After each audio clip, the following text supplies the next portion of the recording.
सर्वांना जय जिजाऊ जय शिवराय. माननीय जिल्हाधिकारी सातारा जिल्हा आणि पोलीस निरीक्षक सातारा जिल्हा, मॅजिस्ट्रेट जे आयुक्त आहेत, त्यांना माझी ही हात जोडून विनंती आहे. उद्या छत्रपती शिवाजी महाराज यांची जयंती आहे आणि त्या जयंतीला गालबोट लागण्यासारखे प्रकार सातारा जिल्ह्यामध्ये होणार आहेत. तर अघोरी नृत्य जे आहे, जे अघोरी नागा जे साधूंकडून जे अघोरी नृत्य होतं, अशा पद्धतीचे कार्यक्रम आयोजित केलेले आहेत. तर अशा मंडळांवरती कायदेशीर कारवाई करण्यात यावी.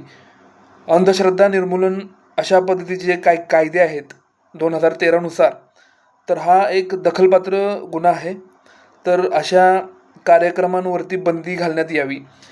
कारण अघोरी नृत्य यातून समाजाला काय उपदेश जाणार आहे, तर कशा पद्धतीचा उपदेश जाणार आहे?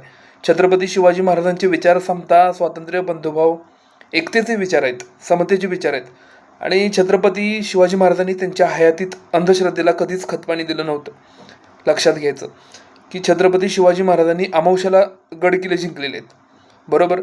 तर मनगटाच्या जोरावरती छत्रपती शिवाजी महाराजांनी गडकिल्ले जिंकलेले आहेत. कोणत्याही अंधश्रद्धेला छत्रपती शिवाजी महाराजांनी खतपाणी घातलेलं नाही आहे. सातारा जिल्हा हा कर्मवीर भाऊराव पाटलांचा जिल्हा आहे, छत्रपती शिवाजी महाराजांचा जिल्हा आहे. डॉक्टर बाबासाहेब आंबेडकर यांचं शिक्षण तिथं झालेलं आहे, बरोबर. तर छत्रपती शाहू महाराजांसारखे जे छत्रपती शिवाजी महाराजांचे नातू होते, तर यांनी या सातारा जिल्ह्याला घडवलेलं आहे.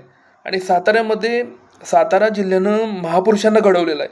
महापुरुषांचे विचार आहेत, समतेचे विचार आहेत. आणि एवढे चांगले विचार असताना सातारा जिल्ह्यामध्ये अशा पद्धतीचे कार्यक्रम आयोजित करणं हे त्यांच्या विचारांना कुठेतरी गालबोट लागण्यासारखं आहे.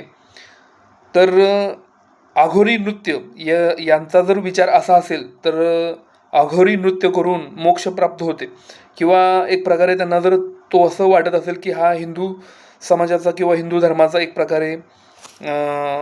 प्रकारे रीती असेल, रिवाज असेल, तर ही चुकीची गोष्ट आहे.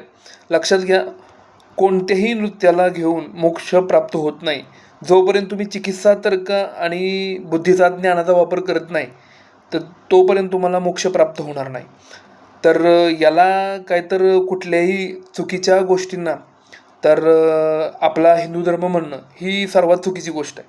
लक्षात घ्या, यातून काय संदेश जाणार, यातून काय उपदेश जाणार आहे अघोरी नृत्यातून?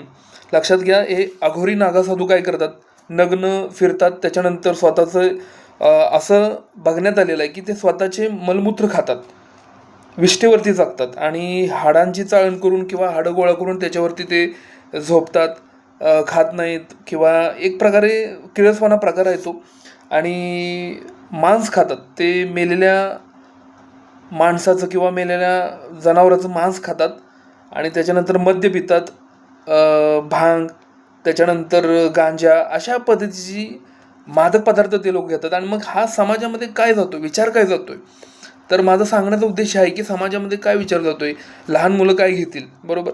तर अशा आयोजकांवरती कडक कारवाईचे आदेश देण्यात यावेत आणि असे कार्यक्रम हाणून पाडावेत, ही माझी विनंती.